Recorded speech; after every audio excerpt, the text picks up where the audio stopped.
Tady je to jak v hrobě. Když se na to vzpomenu, že on jezdil domů, on jezdil na kole, on jako ze strany, když jedeš na kamenici, tak po levé straně jako samotná. A on ten barák koupil a ten bývalý sportovec, on běhal na medaile, on běhal míly, jo, někdy v roce 60 byl vynikající. A on tak jede z hospody na kole a ví, že za 17. stromem prostě zatočí je před vratama u baráku. No. Tomu stejnou se stále 2 stromy porazil. Jak zatočil válce v kartě. A já do něho přijdu a já nevole, co tady máš? A on zajížděl do studie, do gáže a má takovou dupanou zem.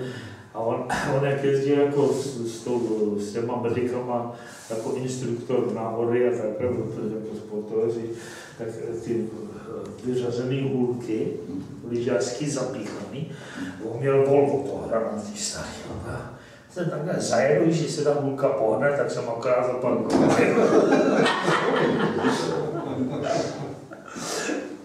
To si určitě nestudovat.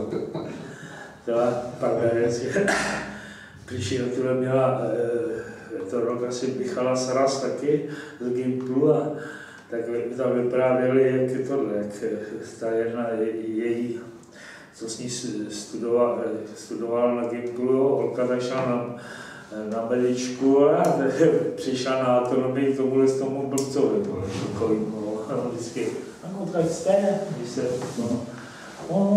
říkala Radce. Jo, a neznáte na Myšikovou?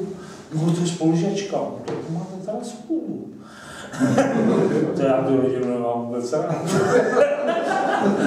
On takový roztřepaná, ona. Pak někdo leze. Ten její táta, ten mě tak požral, jak byl se mnou do jinou.